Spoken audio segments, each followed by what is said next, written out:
So today I'm going to walk you through how to do a craft that I am doing for our fish extender group on our cruise.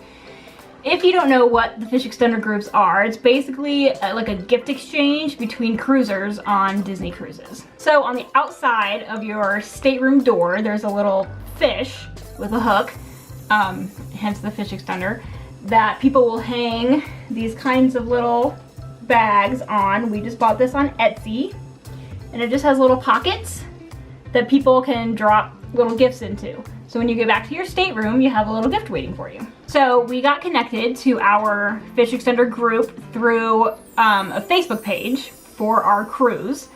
And there are 10 staterooms in our group. So we are making 10 frames for each family. This is what they look like finished. Just super cute little like Mickey frame, and then they can just kind of put their own little picture in there. So I went to Michael's, got these little wooden frames. They have this little stick that goes with them. Put it in there and it sits up by itself. And I also got these little buttons from Joann Fabric that will just go on the bottom of the frame. So the frame was about $1, and the buttons were $1.25 for 3 of them, and you only need 2 for the frames.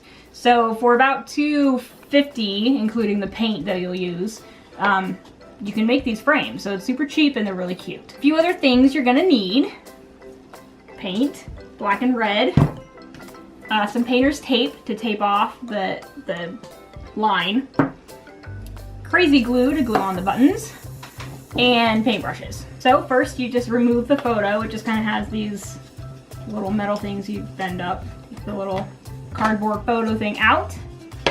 And then you want to, this is about 8.5 inches. So I just made a mark at 4.25, which is halfway. And then I'm just gonna draw a straight line with a pencil that I will then put the tape on. So now you just put the painter's tape right across that line. I'm gonna tuck it around the edges so that we can get that nice crisp line all the way around, because I will paint the sides of the frame as well. So now the tape is on, so you have that nice crisp line, and we're gonna paint the black part first. So for Mickey, you wanna remember black goes on top, red goes on the bottom with the buttons. In order to keep that nice crisp line, you wanna make sure you're not painting into the tape. You wanna kind of start on the tape and work your way down. So I'm gonna take a little bit of paint off my brush and then work off of the tape, which will create that line without going under the tape and messing it up.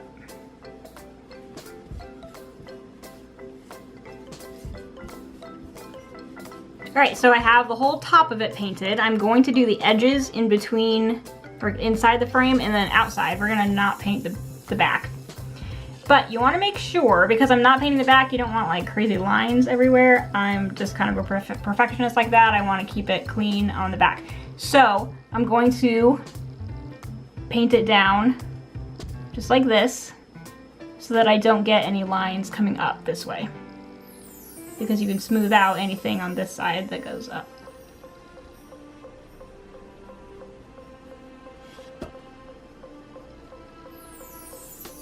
And then you're just gonna do the same thing on the inside. Start from the top, work your way straight down, which will keep that nice line on the inside of the frame. Okay, so I've done about 2 coats on it. Let it dry completely before you take the tape off.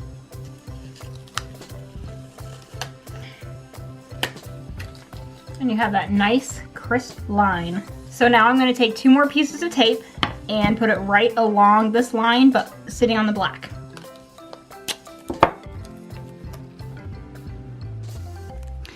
And you want to make sure the painter's tape is right on the edge so that that line between the red and the black is nice and clean. And now the red for the bottom of the frame. And you want to do the same thing we did with the black. You want to pull the paint down from the tape so we're not smudging that line.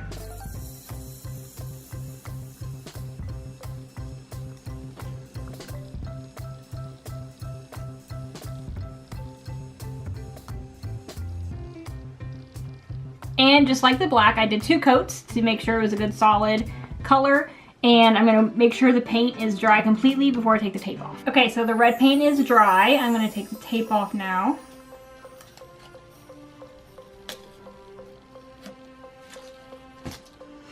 And you can see I have a nice crisp line. And this is what it looks like with the paint finished. So the last thing we're gonna do is put the buttons on. And I just kind of eyeball this. I'm using Crazy Glue. I found that just kind of works best. You just want to put a couple of glops on there and then set the button down on it. The nice thing is this doesn't set immediately, so you have a few seconds to kind of adjust it and make sure they're even. And there you go. So for about $2.50 and about 20 minutes of time, you have a really cute gift for yourself, or in our case, for our fish extender group. So if you liked this craft, give the thumbs up, subscribe to the channel, and we'll see you soon.